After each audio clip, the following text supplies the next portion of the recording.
Hello అండి, అందరికీ welcome to కుచ్చు స్పెషల్ డిషెస్. పునుగులు తినాలి అనిపిస్తే మినపప్పు నానబెట్టే పని లేకుండా, మైదా పిండి లేకుండా, బియ్యం పిండితో జస్ట్ ఒక 15-20 నిమిషాలలో పునుగులు ఎలా వేసుకోవాలో చూపిస్తున్నాను. మైదాతో చేసిన పునుగులు కంటే కూడా ఈ పునుగులు చాలా టేస్టీగా ఉంటాయి. ముందుగా ఒక మిక్సింగ్ బౌల్లో 1 కప్పు బియ్యం పిండి తీసుకుంటున్నాను. బయట మనకి సూపర్ మార్కెట్స్, స్టోర్స్లో దొరుకుతుంది కదా.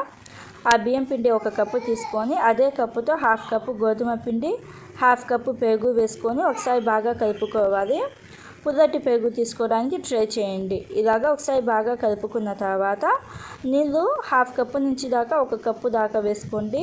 నీళ్ళు ఎక్కువ వేసుకోకుండా కొంచెం కొంచెం వేసుకుంటూ థిక్ బ్యాటర్ లాగా చేసుకోవాలి.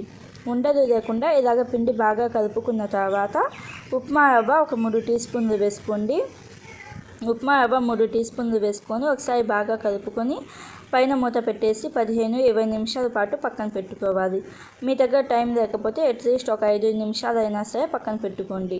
నేనైతే 15 నిమిషాల పాటు పెట్టాను. 15 నిమిషాల తర్వాత సన్నగా కట్ చేసిన ఒక పచ్చిమిర్చి, ఒక మీడియం సైజు ఉల్లిపాయలు, కొంచెం కరివేపాకు, కొంచెం కొత్తిమీర, అలాగే సాల్ట్ ఒక 1/2 టీ స్పూన్, జీలకర్ర 1 teaspoon, baking soda 1/2 teaspoon వేసుకుంటున్నాను. మీరు కావాలంటే సన్నగా కట్ చేసిన అల్లం ముక్కలు కూడా వేసుకోవచ్చు. ఇలాగా బేకింగ్ సోడా ఒక 1/2 టీ స్పూన్ వేసుకొని నీళ్ళు ఒక 2 టీ స్పూన్లు వేసుకొని పిండిని ఒక 2-3 నిమిషాల పాటు బాగా కలుపుకోవాలి. ఇలాగా ఒక 2-3 నిమిషాల పాటు పిండిని బాగా కలుపుకున్న తర్వాత పిండి కన్సిస్టెన్సీ అనేది చూసుకోండి. నాకైతే పిండి కొంచెం జారుతా అనిపిస్తుంది. అందుకని నేను పిండి కన్సిస్టెన్సీ అడ్జస్ట్ చేసుకోవడానికి గోధుమ పిండి 2 టీ స్పూన్లు, అలాగే బియ్యం పిండి 1 టీ స్పూన్ వేసుకుంటున్నాను. మీరు పిండి కన్సిస్టెన్సీ అడ్జస్ట్ చేసుకోవాలి అనుకుంటే గోధుమ పిండి, బియ్యం పిండి 2 వేసుకోండి. ఇలాగ పిండి వేసుకొని ఒక 2-3 నిమిషాల పాటు బాగా కలుపుకుంటే పునుగుల కోసం పిండి అయితే రెడీ అయిపోయింది.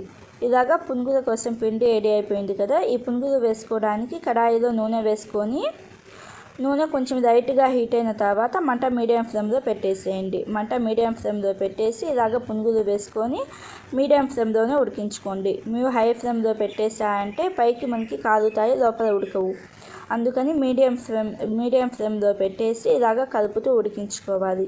ఇలాగ ఒక 4-5 నిమిషాలకి మనకి దోరగా వేగుతాయి. ఇలాగ దోరగా వేయించుకున్న తర్వాత పునుగులు తీసే ముందు మంట హై ఫ్లేమ్లో పెట్టేసి ఒక 30 సెకండ్స్ తర్వాత పునుగులు బయటికి తీసుకున్నారంటే నూనె అస్సలు పీల్చవు. మైదాతో చేసిన పునుగులు కంటే కూడా ఈ పునుగులు చాలా టేస్టీగా ఉంటాయి. ఒక్కసారి బియ్యం పిండితో ఇలాగ పునుగులు వేసారంటే మళ్ళీ బియ్యం పిండితో ఇలాగే వేస్తారు. మైదాతో అస్సలు వేరు, అంత టేస్టీగా ఉంటాయి. ఒకసారి ట్రై చేసి ఎలా వచ్చి